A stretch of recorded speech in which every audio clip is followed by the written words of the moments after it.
Hey everybody, this is Mike Balzano back again for an episode of Trade Talks, Unlocking the Experience. This is episode number 9. If you can believe that. It's been a good couple of months, and we've had a lot of great people we've learned from our wonderful event. Our guest today is an author. He's a business owner, a speaker, a cleaner. He's a keyboard player, which we'll talk in depth about, as well as a singer. He's a firewalker. He's a salesperson, a marketer, and most importantly, he's the creator of the Levels of Success program. Please welcome Mr. Mark Kennedy. Thank you, Michael. Good to be here. Good to have you, Mark. We got to know each other an awful lot in the last few months, and we're having a lot of fun. I'm glad I met you, and you're just an interesting guy. And we've been talking the last couple of days about what to talk about and things like that. And I just can you jump right in? Not to start like, yeah, I was born in, you know what I mean. What led you to? I remember the old farm. Hang on, Bessie, and we had Bessie for walks, and she gave us there milk. should be wind blowing my hair, shouldn't there be? So we No. finally ask. But we talked about that. Your mom was instrumental in getting you started in a lot of the speaking and sales. Yeah, she was. My mom was a real estate broker, and real estate people do a lot of seminars. They go see like Tom Hopkins and Zig Ziglar and Brian Tracy. Those were the bigs back in those days. And she took me along with her. So as a young like teenager, I was sort of like amusedly watching these guys going, this is an interesting world, but it seemed valuable to me. I could see how I could use it, because doing almost anything, you've got to present ideas, you've got to be able to sell, and as they say, nothing happens until somebody sells something. So I sort of like tucked it away in the back of my head and said, all right, this might be useful someday. And I kind of half paid attention. So, that sort of started me down the road that I'm on in a way, I agree. I think that it's funny. A very influential person in my life. My dad, I might as well tell him, not to be coy. And he said, I think you'd be a good salesperson. I said, well, maybe I should do that. And I got into it. And many days you're like, why'd I do this, man? But you know what? You're right in the fact that there's a lot more positive than negative, and you always are selling in some way. I mean, people don't Sure. realize that. You're moving along the lines, and I need this. I want to make sure the contractor does a good job painting my house. Let's figure out how to present it in a way. Anyway, I'm going. Yeah. Or if you're leading a team, or these days I go around and I teach a sales system, and I do a lot of systemizing and work with companies, but I'm always selling an idea or a concept or a solution, or God, let's see if we can get these employees to go along with this. Right. It's useful, and I mean, not that you're like, follow the watch, it's not like you're doing, that sort of thing, but you're definitely presenting ideas to people and trying to get them to go along with it, and I think fundamentally that's what good sales is. It's just kind of educating people. I talked to Lisa Wagner last week, and all three of us are roughly the same age, give or take a year or two. And so you mentioned names like Tom Hopkins and Brian Tracy, and of course Mr. Ziglar. Yep, that's right up my alley too. It's the same era. Sure. And Yeah, exactly. I drive my people crazy at BNP Media with one thing that Tom Hopkins said that I hold. I hate when people say I'm going on a pitch. This is deep in the Right. woods salesy. Yeah. Apologize, No, everybody. absolutely. It was, Sure. we are Yeah, I'm gonna go pitch this guy and see if I can close him. Yeah. certain types of salespeople give pitches. We are professionals. We provide presentations. That's my little pompous little. Yes. Right. Yeah. Anyway, Some garbage men or sanitation engineers, and let's see, cozy means small, and that's right. yeah. I mean, I think that's part of the problem, though. When you talk about sales, right? Everybody recoils, because they're just like, oh God, not this guy. Nobody wants to be sold. I hate being sold. Right. But I really dig it when people help me. I got no problem with that. Yeah, if you provide the So, the benefits and show them how it's going to help them, that's the difference. Anyway, all right, Mhm. our seminar is over, everybody. Thanks. We're gonna go back to stuff. Don't forget to buy the books at the back Yeah. of the room on the table. Yeah. Now you went to school, you went to college for a different reason, didn't you? You I didn't I get did. cleaning or Yeah. sales. Yeah, I studied electrical engineering. Um, I was good at it. I understood it. I've always had a mind that could do science and stuff like that, and I enjoyed it. And then I sort of got this vision of like, I mean, it was weird because I was sort of wrestling with this idea of, I'm going to spend the rest of my life working for somebody else, which, if you know me, I'm fundamentally unemployable. Um, and second of all, I didn't want to be under a fluorescent light for the rest of my life. Mm. I was like, okay, there are things about that that would be really cool, but I'm not sure the day to day is going to agree with me. So I started ditching calculus and played piano instead, and that took me on a hard left. Through my whole 20s, I was all about the music industry. I wanted to be a musician. I produced, I sang, I fronted a couple of bands. Mm. Um, and yeah, it was kind of a really fun, interesting chapter, but definitely not engineering, Yeah, but closely related, because you're dealing with signals and mixing boards, and it's helpful to know just what the hell's going on under the hood, as it were. right. So I used it a lot, actually. That's interesting. And how long were Mhm. you in you still play the piano? You still sing a little, I think. I But how long were don't. you in bands, the band I era? don't. I haven't touched it. Yeah, I left that behind, closed the door, and kind of walked away from it. And I sometimes question, why the hell did I do that? I've not been ever very good at doing it a little bit. Hmm. If I do it, I'm in. If I'm not doing it, then I'm not doing it. I'm kind of like that a little bit. Um, One of the quirks about my personality, I guess. So when I walked away from that, I kind of left it behind. No, I think But that's I a good do. work. Good. I mean, maybe. I don't know. I guess it's, who knows?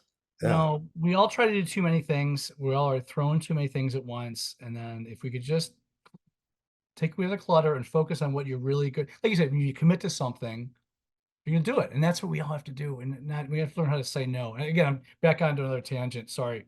Yeah. No, it's So, you and I kind of do that a little bit, I think. mhm, So yeah. But absolutely. yeah, I mean that's excuse me, that's how I started my cleaning business. I needed gear. Well, I was gonna say that's this talking about hard left. So you're playing you were Well, there an was engineering student. You decided to go into bands, and you said, what the heck? I'll start a cleaning company. How did well, that? but before I did that, I became a real estate agent. I Okay. was the youngest real estate agent in Santa Fe, probably in New Mexico, honestly. I couldn't get into a bar, but I was selling real estate. I was a top lister at the largest company in Santa Fe at the time, um, because I'd already been to all the seminars. I knew what to do. So I Yeah. was like, oh, all right, screw it. I'll just do what they said. Hmm. Let me try it. Well, it worked. Um, but I didn't really want to do real estate either. I wanted to do music, and it seemed like a longer path. So I started a cleaning company, and I was able to get my gear. I mean, within 6 months, I had my whole studio set up. It was great.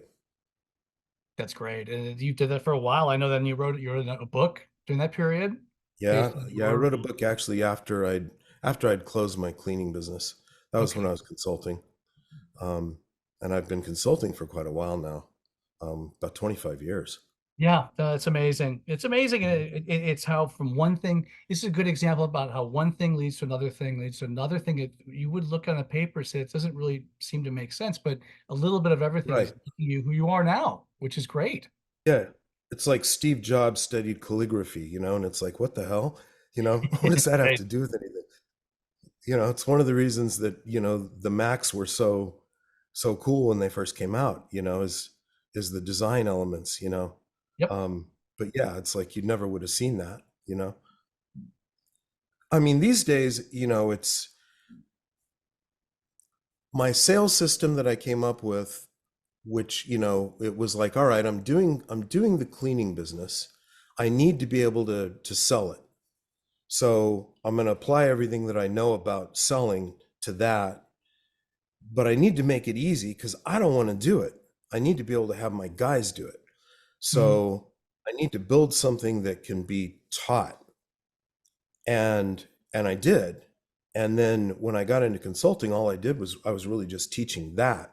But I Mhm. realized that that system could make about, conservatively about $30 to $40,000 of additional profit per van. So what I ended up doing is I ended up going to the really big companies, the guys that have like fleets of 50 vans, Yeah. and I could make them so much money. Um, and it was just like, okay, if I do this for you, here's the deal. You personally introduced me to at least two viable candidates for my services, and provided you're thrilled. And they're like, sure. And so it was just all referral. Never had to really advertise, never had to be like the public figure out there in a lot of ways. But behind the scenes, I was working with all the biggest companies there were, Mhm. um, which was a lot of fun. And I remember being so relieved when I found out that a lot of those companies had the same problems that I had had when I was, doing mine. Because I thought it was just me. It's like, oh man, Kennedy, you're all screwed up. Got to go see how these guys do it right. And I was like, oh, thank God. It was Right. great. That's great. And that was now that is are you discussing the levels of success program or the origins of it? Well, Let I mean, the Levels of Success program was a program that was built for the small owner operator that wanted to understand what the conversations that I was having with the big guys was. Essentially it's like, okay, so if we're trying to build a company like that, what does it need to look like? right. And unfortunately, a lot of people don't really want a big company. They think they do, but they don't really. It's not in them. Um, and that's cool. But for a lot of people, it is, but they can't. They don't know what it looks like. I remember talking to this guy that was the owner of one of the biggest carpet cleaning companies in the world. Mhm. And I was like, so why do you think you made this beast, this huge thing? And he said, huh. And he thought about it for a second and he said, well, I guess because when I went to work as a carpet cleaner, when I was a tech, like 18 years old, he said, I was working in a big company. It's what I saw. It's all that's how I thought you did it. And it's interesting because a lot of times people don't ever get to see the inside of that. So Mhm. the Levels of Success program was an attempt to show them that in a way that was kind of self-paced, you know. Sure. Um, it's now it exists, but I haven't sold it in years. Um, Basically, what I do these days is I do a lot of consulting for Mhm. companies that often are wanting to sell, and so they need to get the cash flow up. They've usually got to make the numbers look a lot better. Mhm. And so I come in, we fix up the numbers for 2 or 3 years. Now a bank will loan on it, it'll appraise for more, and they usually sell it. And so that's what I'm doing a lot of. That's been a lot of public speaking and a lot of consulting and frankly, Yeah. that's how we met. We met. First of all, let me say we're going to head into we're going over the bridge into the experience part of this talk now. Oh God. Okay. Hot start. No. Experience coming up April 3rd through the 5th in Chattanooga, Tennessee, at the Chattanooga Convention Center. Today, the day this is released, is the final day to get the early bird rates for attendance. So if you're coming to see Oh, us today's the day. Get to our site, rnrmagonline.com, and sign up and save a few bucks. well, everybody knows what to do then.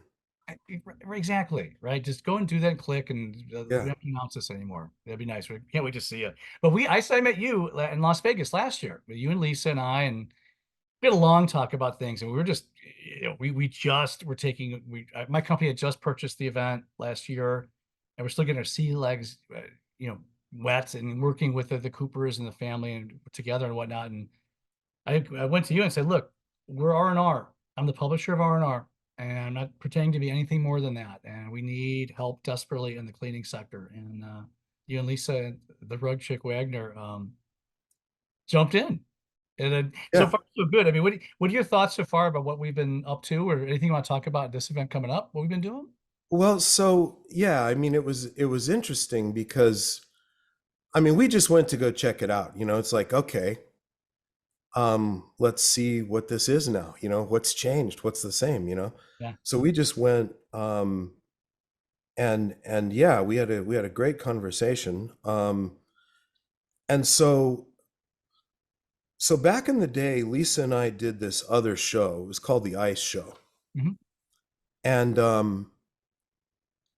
And it was kind of a, I don't know what it was. It was an attempt to really like do a show that would be a little different. And so what we tried to do is we tried to, I mean, you'd kind of asked us put together this curriculum. And so we thought, well, what would be the coolest thing we could possibly do with this? And the answer we came back with was just this idea of, let's come up with an educational program that people would pay like $2,000 to go see. Let's get speakers that are new, that maybe haven't even done this before, but that are really, really good, that really know their stuff.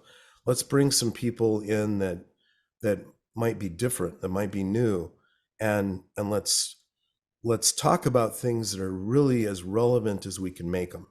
you Hmm. know and I'm definitely not saying that hasn't been done before, because it has.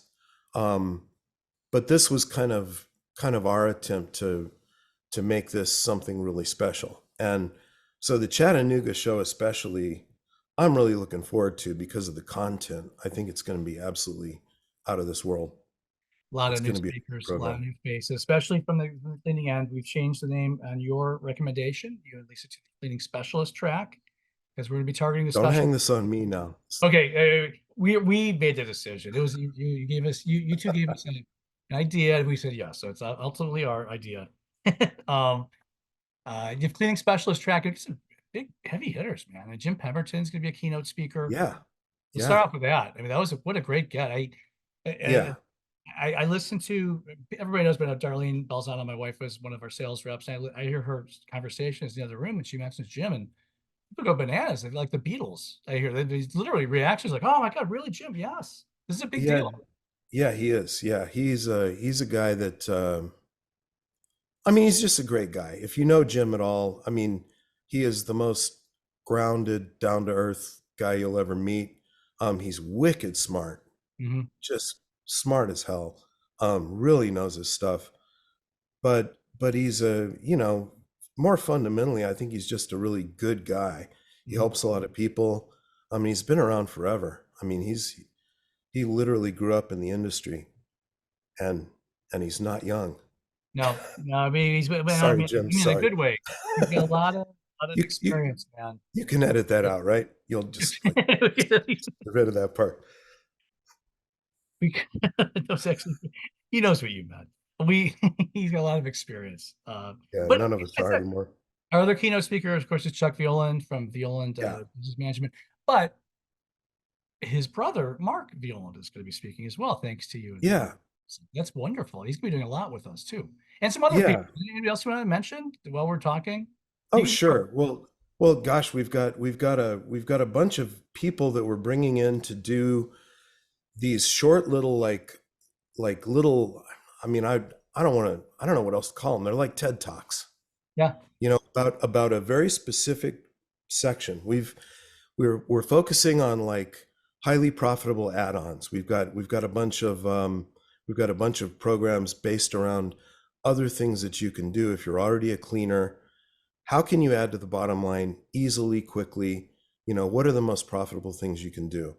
And so we brought in a bunch of people that are going to talk about how you get set up for it, what kind of investment it takes, what kind of money you can make, real practical stuff you can leave with and learn. you Hmm. know um we've got another whole section on like selling your company. What does that look like? Everybody's going to end up doing it sooner or later. Nobody thinks they are, but they will. And when that day starts to come, a lot of people realize, I have no idea what that even looks like. So we brought a bunch of people in that we're going to talk about, okay, this is what to know. It's not that bad. You can do it. Yes, banks will lend on your company, even you know, but these are the books you need. And we're going to be talking about stuff like that. Um, there's a lot of the industry that's kind of aging out a little bit. So that's a relevant topic. There's a lot of people selling. We talk So about that a lot on this podcast and also other podcasts I've been interviewed on. And there's definitely, and not just our industry, but all industries, there's a real age gap right now. And I've been, yeah, I've been on my soapbox telling our leaders, our people. And like I said, I've got my AARP card too. I'm not looking to be, I'm not saying get the old guys out at all. I mean, I think, but they do need to champion the next generation, help them and well, I mentor. wasn't including you and I in that, but you know, Yeah, sure, just under. Yeah, we're barely Gen Xers kind of thing. sure, That's sure. fine. Hey, Uh-huh. I Yeah. tell people tell me a boomer. I say, hey, I saw Nirvana, man. How dare you? I am a Gen X, old Gen Xer. Anyway, I regress though, Mark. Hey, Again, you gave me again, one more time. God, you Michael, I gave me tell you what, you gave me some great stories about memories from your years at the experience. I was wondering if we can go into a couple of those, one or two of those. well, you asked me about my best experience memory. Um, my most vivid experience memory was an experience at Clearwater Beach, and I'd gone to Larry, and I said I'd just gotten my you know, I'd become a firewalking instructor, right? I mean, I got taught by the same guy that taught Tony Robbins, and that was a weird seminar, but I went to Larry and I said, hey man, let's do a firewalk, and he's like, done, just like that. He's like, yes, I'm in.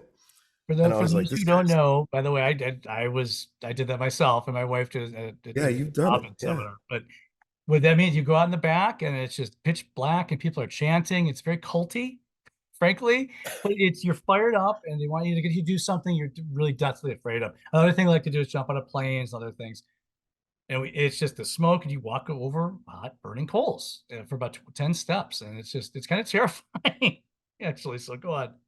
You definitely are not going to forget it. You're Yeah, not going to forget it. But the logistics of it were kind of crazy, right? So I'm flying into Tampa, right? And I rent this big old like Suburban, you right. know, and I'm on this road trip up into the panhandle of Florida. There's nothing up there but trailers and Harley Davidsons. Yep. And that's it. And like this wood yard, for miles, for miles. And so we load up this wood, right? and I'm driving back, and it's a long drive, Yep. and I've got firewood stacked up to the ceiling in the back of this rental car, and I'm starting to think, I wonder how many spiders are in here with me right now. I wonder how, you know, all the creepy crawlies that are on, you know, a wood pile from a Florida wood yard, you know. um it was a creepy drive back, I'm telling you. It was like Ichabod Crane level. But because I don't do spiders, I am not cool with spiders. Right. Yeah. But anyway, so we get down, we're gonna do this fire walk on the beach, and 2 days before we were gonna do it, there had been a drought in Florida. Jeb Bush declares a state of emergency, no open fires outside permitted. Now we can't do it. So I just left this massive pile of firewood on the side of the beach. I have no idea what happened to it. Somebody, I hope, got it. It's You not want me to there now. edit that one out too? Maybe I should edit that one as well. Go ahead. Yeah, maybe so. Yeah, they're probably still looking for me. But we did sort of this impromptu seminar on fear, and um which was terrifying for me because I wasn't ready to do that seminar. But why not? Seminar about fear. Hmm. Um we were doing things like breaking arrows on our throats, and bending these big rebar things, and all this stuff. And some people had some real deep kind of transformative kind of experiences, which was pretty cool. But it was definitely a strange seminar to have at the experience. Um, but yeah, it was neat. It was a hell of an experience. Be We should do a firewalk, man. I, Just I know kidding. already. If this were Mike Balzano Media Incorporated, maybe we could give it a shot. I know already we're going to be talking about insurance and all that stuff. Yeah, But yeah, I'm not against it. I think that, but to your story point, I think that first of all, again, this happened numerous times that you got to swerve. We had these plans and we can't do it. We got to go over here now. And sure, seems like it was masterfully done by everybody involved, including yourself. And also, and that shows some of the creativity in this event. And it's always been a big family event that's been drummed into my head, family fun. And it wasn't named accidentally. It's an experience. And that is really, that seems to be a great experience you had. I mean, especially how it turned out, and it just people were taking it, and like you said, the transformation that they went through was the point. And sure. Yeah, it was cool. Because we're like you do a lot of like NLP and stuff to get people to really associate like the fear of what they're going through with something that can be transformative, and for every person it's something different. Only you can fill in that blank. right, So people were putting some pretty big stuff on there, and it worked, that was cool. That was really cool. I felt like I was really kind of out of my depth, but people were coming up and saying, my God, that really made a difference, and I was like, good. I'm glad. no, that's cool. Um, but yeah, really, really an interesting experience Yeah, it had for to be. sure. Yeah, you help people, and it had to be nice knowing you had a nice effect on them too after what you Well, did. yeah, and I wasn't just talking about sales and marketing, Right, because exactly. there's more to it than that. Right. Yeah, that's important, and yeah, that's how we make money and all that. But there was some real stuff there that was kind of cool. I enjoyed that. Um, Talking about experiences, Yeah. I think one of the biggest things that's going to be going on at this experience is that Shaw tour. Mhm. And I don't know that a lot of people, I mean, it's being promoted as part of it, but everybody I've talked to wants to go on that thing. Mhm. Um, and the reason I bring it up is there's only 75 seats. Mhm. And I was thinking, excuse me, if I were a carpet cleaner and I could be standing in Mrs. Jones' house and to be able to say, look, I was at the factory where they made this. I know the guys there. I met them. Look, here's a picture of me with. I mean, not many people can say that. Plus factories are always really cool. Mhm. But I mean, I've never seen it. I've been in the industry for a long time. Never seen that. And there's only going to be 75 seats, and Right. everybody I'm talking to is like, "Oh, hell yeah, I'm in." So I have a feeling they're going to go quick. I When by the can time we this buy those? Yeah, 130 January 31st, this is going to drop, as the kids say. It's Mm, going to air on the mhm. 31st. But by then, Cool. it is currently on the website, on our website, that you could lock in tickets and buy your prices. As Mark Okay. says, look, I can't speak for Larry Cooper too many ways, but I do know that was the main reason they chose Chattanooga, Tennessee. Oh Uh, yeah, it for was a sure. short trip to Shaw. There's going to be 3 different plants they're going to visit. It's going to be an all-day thing, and it's kind of cool. I mean, we have buses going back and forth from the convention center. You can get those tickets right. Look at the agenda on our website again and click. You can buy them right through there. And you can also do it if you're to register to an attendee. If you register to attend, there's also something for the Shaw tours there. And thanks for bringing that up. Yeah, 75 only Yeah. spots. That's all they could to handle with us. So it's going to go quick, but it's going to be a really nice added I feature. I predict it's gonna go real quick. I just gotta, yeah, I think that's gonna be gone. But But you have lunches and food and everything, bus. All you have to do is get on and enjoy yourself. Get on the bus and come back at the end of the day and get ready for 3 days of experience after that. It's gonna be fun. Yeah, that's gonna yeah, be April 2nd, the day before the show officially begins. Also, we're gonna have seminars by Howard Partridge and Anissa and Kevin Coy, who are coming back to do their workshops. sure. At the same time, those who do not want to go to Shaw, which is great. And then after that, we rock. What do you think? why do, in your words, why does someone need to come to this event in Chattanooga, Mark?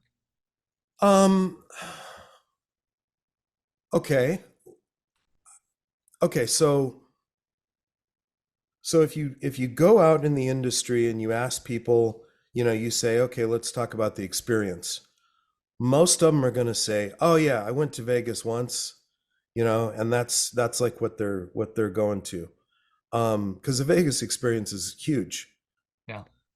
The East Coast show, I'm calling it East Coast show because it's Hmm. always been kind of that show, but the spring show, the one in Chattanooga, has always been a lot smaller.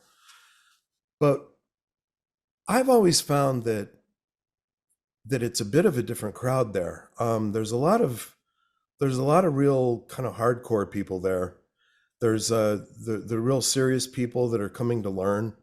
Um, and that's kind of why we wanted to put together the program that we did, because I think there's a good market there for that. Um, because I talk to a lot of people that are just like, oh God, I hate Vegas. I don't want to do Vegas. And it's like, yeah, I get it. Vegas is, I mean, it's fun, but in limited doses, Right. you know. Um, for me anyway. Some people love it, and that's cool. But the people that love it aren't at the show anyway. They're just, it's a write-off. Yeah. Let's go to Vegas, we'll write it off. We'll go to the experience, you know, and sure, they'll wander through the trade show, but mostly yeah, they're off, checking out, whatever else, because there's 1,000 things there. So the East Coast show, people are going to the show. That's why they're there. Hmm. Um, and so it's got a bit of a different vibe. I think you have a lot more owners there. I've always found it kind of interesting that, like when we did the ice show, it was a small show, but the people that were vendors there talked about how they were selling stuff, and so I think that it's interesting that, the vendors at the East Coast show do it because they sell things, because they're dealing with a different crowd. They're not competing with Las Vegas, Hmm. and so that's why I think this particular show is a good one to go to. It's got a killer agenda. I'm looking forward to going to the factory. I got to get my tickets because I don't want to miss out. I'm going to All be right. going. We'll give you the links after this. Yeah, That's fine. exactly. Absolutely. Yeah, I mean, Sign I me think up. that I was asked on a couple podcasts that question. I go, well, I think it's just, besides just being east and west, I think it's more focused on the hands-on than even the Las Vegas show, which is really just plenty of hands-on, big restoration pavilion. And actually, there's one more thing I want to talk to you about before. Yeah, I was going to bring that up. Yeah, please bring that up. No, we launched. I am maybe it's something different. We just launched a new advisory committee with our group, and it's just really, I'm so proud of these people that decided to come in and join. Barry Costa, Lisa Lavender, we've got Mark, we have Lisa Wagner is going to be involved in this. Sean Bission. Oh, I'm missing me and Andrea from the team, and it's just a lot of people that I'm missing somebody. They're gonna yell at me, but I'll get back to them later. But it's just a top-notch group of people ready to come together and help do this. One of the things we decided to do is we're gonna Diana was in there, and Anissa, and Anissa, yeah, Anissa Kevin, yeah, thank you. yeah. Don't forget about Anissa, man. You don't want her mad at you. Good God, Anissa's a maid woman with us. We've nobody needs that kind of trouble. no, no, no, no, no, no. The thing is, if we made to make it consistent, we're going to make the flood house is now going to be called the restoration pavilion as opposed to the cleaning pavilion. They'll be right next to each other, and we'll be able to seamlessly work back and forth with the presentations. And I think it's a good idea, and that people are going to enjoy it. So, One of the things that really jumped out at me from that meeting, because I was, it was a meeting that I was at, but we were really talking more about the flood house and the pavilions, and and all that kind of stuff. So I was just kind of listening. But the thing that really jumped out at me was something that Sean said. Sean said, restoration is really just highly managed, specialized cleaning. And it's like, yeah, we often draw this line in the industry. And I mean, I know it's not, fundamentally your industry, but I mean, in that, you didn't run a cleaning company for right, 20 years or anything right. like that. So, you might not appreciate this, but But we always kind of like, well, there's cleaning over here and there's restoration over here. No, they're always together. Mhm. There's very few companies that didn't start out as cleaners, and almost no restoration companies, even if all they do is restoration, that don't end up doing a bunch of cleaning. Yeah. So they really are tied together. And I think it's cool that they're adding more under the restoration umbrella than just a flood house. Mm-hmm. Because Mm-hmm. there's a lot more to it than just flooding. It's like, okay, what about ozone? What about ultrasonics? What about fires? What about, there's 1,000 other things you could talk about. And I think it's cool that they're starting to do that. I think that's you touch on something, a real reason we did this committee. And I'm not an expert at this. I've been in media and media sales since the 90s, but in the R&R world, it's been a little under 2 years. So I know a million things more than I did 2 years ago, but I'm far from an expert. That's why we got you guys. And we got all the people I named to do this. And it's just what a great Yeah. wealth of knowledge in that room. I'm so excited. And it's gonna be great for the people. I guess that's what I'm getting around to. The exhibitors, the attendees, you're in for a good event because of them. And I think Yeah. it's a good place to end. So please make plans to attend the experience on April 3rd through the 5th in lovely Chattanooga, Tennessee. You register through our website, rnrmagonline.com. Early bird registration rates available through the end of the day today, January 31st. You can find this and all R&R videos and podcasts on YouTube, Apple, and Spotify. Please follow us if you haven't already, and please feel free to leave a quick review. Also, please follow us on Facebook, LinkedIn, and Twitter. Very special thank you to our guest, the one and only Mr. Mark Kennedy. This is Trade Talks, Unlocking the Experience. Thank you for joining us, and we look forward to seeing you again next week. Thanks, Michael. See you.